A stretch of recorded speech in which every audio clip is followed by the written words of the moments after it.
आज हम लोग फिजिक्स में पूरे अंतर वाले क्वेश्चन को देखेंगे।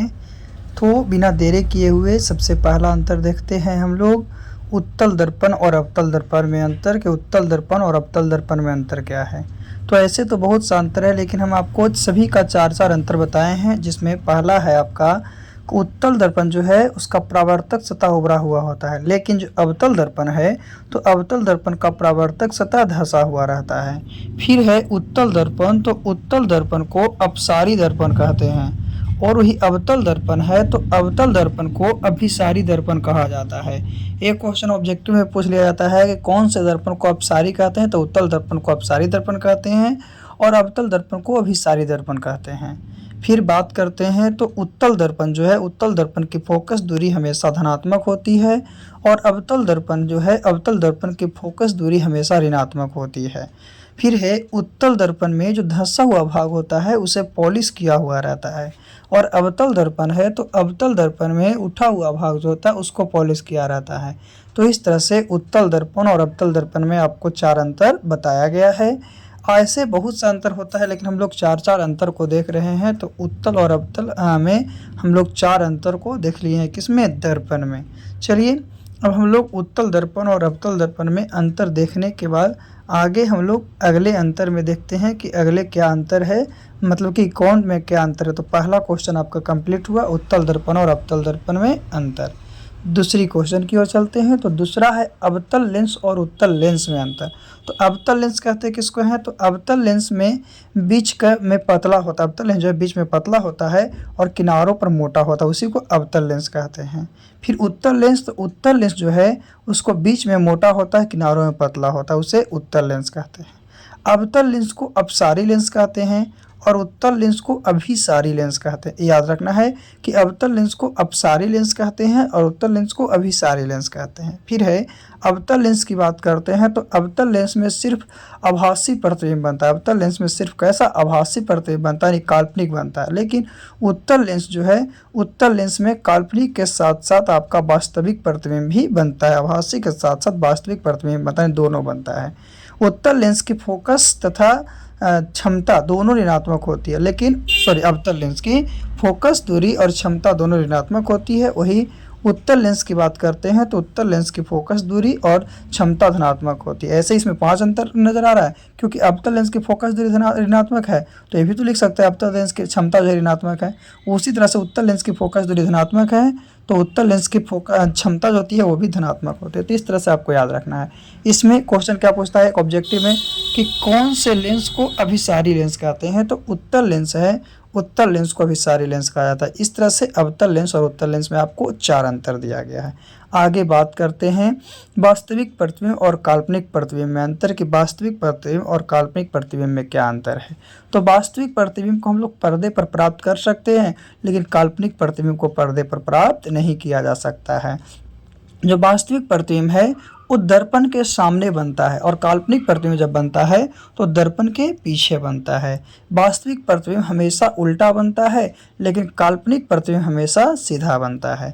वास्तविक प्रतिबिंब की बात करते हैं तो वास्तविक प्रतिबिंब वास्तव में कटते हुए प्रतीत होता है और काल्पनिक प्रतिबिंब आपका कटते हुए प्रतीत होता है, वास्तव में नहीं कटेगा। तो यहाँ से एक ऑब्जेक्टिव में क्या पूछता है कि किस प्रतिबिंब को पर्दे पर प्राप्त किया जा सकता है, तो वास्तविक प्रतिबिंब को पर्दे पर प्राप्त किया जा सकता है। फिर पूछेगा कौन से प्रतिबिंब में आपका दर्पण के पीछे बनता है, तो काल्पनिक प्रतिबिंब हमेशा दर्पण के पीछे बनता है। तो इस तरह से वास्तविक प्रतिबिंब और काल्पनिक प्रतिबिंब हम लोग अंतर देखें। काल्पनिक प्रतिबिंब को ही हम लोग आभासी प्रतिबिंब कहते हैं। कहीं कहीं पे आपको काल्पनिक के जगह पे आभासी लिखेगा तो टेंशन नहीं लेना है, क्योंकि वास्तविक जो काल्पनिक प्रतिबिंब को ही हम लोग आभासी प्रतिबिंब के नाम से जानते हैं। तो अभी हम लोग तीन अंतर को देखें, उत्तल दर्पण और अवतल दर्पण में अंतर, उत्तल लेंस और अवतल लेंस में अंतर, और एक तीसरा आपका है वास्तविक प्रतिबिंब और काल्पनिक प्रतिबिंब में अंतर। सभी में हम लोग चार चार अंतर को कम से कम देख रहे हैं। अगर चार अंतर लिखते हैं तो आपको दो नंबर कन्फर्म मिलेगा। चलिए अब हम लोग वास्तविक प्रतिबिंब और काल्पनिक प्रतिबिंब के बाद आगे बात करते हैं एससी और डीसी में अंतर। एससी क्या होता है, एससी और डीसी में भी बहुत सारे अंतर हैं जो, लेकिन फिर भी आपको चार लिखा गया। एससी कहने का मतलब क्या है, अल्टरनेटिंग करंट, जो लाइन वाला होता है, बिजली जो होती है वो आपका एससी होता है। और डीसी है इनडायरेक्ट करंट, तो डीसी जो जनरेटर का जो लाइन होता है उसे डीसी हम लोग कह सकते हैं। एससी का मतलब क्या है, हिंदी में उसको प्रत्यावर्ती धारा बोलते हैं। एससी जो है, एससी का शाब्दिक अर्थ प्रतिवर्ती धारा होता है। वही डीसी है तो डीसी का शाब्दिक अर्थ जो है आपका दिष्ट धारा होता है ना। एससी कहने का मतलब अल्टरनेटिंग करंट और डीसी कहने का मतलब डायरेक्ट करंट। फिर प्रतिवर्ती धारा का मान समय के अनुसार बदलता है। जैसे कि बिजली है तो बिजली कभी वोल्टेज कभी कम कभी ज़्यादा होता है, लेकिन यही जनरेटर का जो लाइन होता है उसका मान फिक्स रहता है, नियत बराबर रहता है, क्योंकि जितना पर कर दिया जाता है उतना ही रहता है। तो ये है। फिर प्रतिवर्ती धारा का उत्पादन 33,000 वोल्ट तक किया जा सकता है। प्रतिवर्ती धारा का उत्पादन 33,000 वोल्ट तक किया जा सकता है। वही दिष्ट धारा है तो दिष्ट धारा का उत्पादन 650 वोल्ट तक किया जा सकता है। तो ये आपका एसी और डीसी में अंतर है। कहीं कहीं पे आपको एसी और डीसी नहीं देकर बोलेगा कि प्रतिवर्ती धारा और दिष्ट धारा में अंतर बताएं, तो भी बोल सकते हैं कि प्रतिवर्ती धारा को एसी कहते हैं और क्या है, दिष्ट धारा को डीसी कहते हैं। इस तरह से हम लोग 4 अंतर को देखे हैं किसमें, एसी और डीसी में। अब हम लोग टोटल 4 अंतर देखनी है एसी और डीसी में। ऐसे जितने भी आपको हम बता रहे हैं सब में 4-4 अंतर है, और ऐसे बहुत सा है अंतर, लेकिन हम लोग 4-4 अंतर कम से कम देख रहे हैं। चलिए आगे देखते हैं। ए मीटर और वोल्ट मीटर में, ए मीटर और वोल्ट मीटर में क्या अंतर है। तो ए मीटर यानी अमीटर बोलते हैं उसी को। तो अमीटर जो है आपका विद्युत परिपथ में श्रेणी क्रम में लगाया जाता है। जो अमीटर हम लोग लगाते हैं वो विद्युत परिपथ में श्रेणी क्रम में लगाते हैं, लेकिन वही वोल्ट मीटर जो है, वोल्ट मीटर को विद्युत परिपथ में हम लोग समानांतर क्रम में लगाते हैं। कौन सा क्रम में, समानांतर क्रम में लगाते हैं।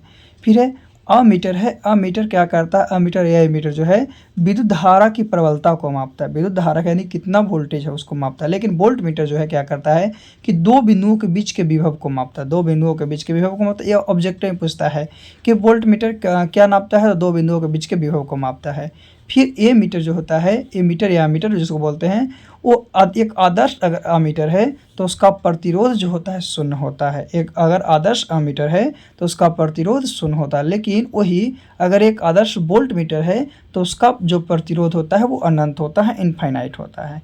फिर बात करते हैं आगे चौथे अंतर में। तो एमीटर के स्केल पर आपका ए अंकित रहता है, कैपिटल ए रहेगा।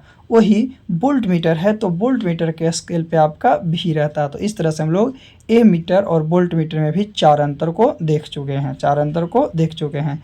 चलिए तो ए मीटर और वोल्ट मीटर के बाद आगे हम लोग और जानते हैं कि हमारे क्लास 10th में फिजिक्स में कौन कौन से अंतर एग्जाम में पूछे जाते हैं, जिसमें से हम लोग 5 को जान चुके हैं। छठा देखते हैं।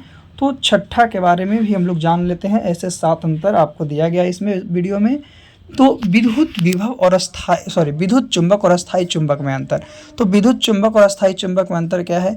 तो विद्युत चुंबक जो है आपका नरम लोहे का बना होता है। विद्युत चुंबक जो है आपका नरम लोहे का बना होता है। लेकिन वही अस्थायी चुंबक है, वो अस्थायी चुंबक आपका स्टेनलेस इस्पात का बना होता है। अस्थायी चुंबक किसका, स्टेनलेस इस्पात का बना होता है।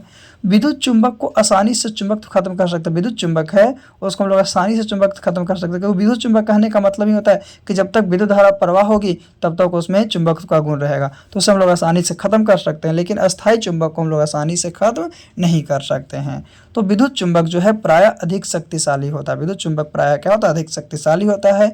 लेकिन वही अगर हम लोग अस्थायी चुंबक की बात करते हैं तो अस्थायी चुंबक प्रायः कमजोर होते हैं। अस्थायी चुंबक जो है आपका प्रायः क्या होते हैं, कमजोर होते हैं। फिर बात करते हैं कि विद्युत चुंबक की। तो विद्युत चुंबक की शक्ति को बदला जा सकता है। विद्युत चुंबक है उसकी शक्ति को बदला जा सकता है। लेकिन अस्थायी चुंबक है, अस्थायी चुंबक की शक्ति को नहीं बदला जा सकता। अस्थायी चुंबक जो है उस शक्ति को हम लोग नहीं बदल सकते हैं। तभी हम लोग विद्युत चुंबक और अस्थायी चुंबक के बारे में जान चुके हैं कि विद्युत चुंबक और अस्थायी चुंबक क्या है। इसमें अभी हम लोग टोटल 6 अंतर को जान चुके हैं। चलिए अब हम लोग विद्युत चुंबक और अस्थायी चुंबक के बाद और भी अंतर को जानते हैं। एक अंतर और इस वीडियो में बताया गया है जो कि आपके एग्जाम के लिए बहुत ज़रूरी है। सभी अंतर आपके एग्जाम में पूछे जाते हैं।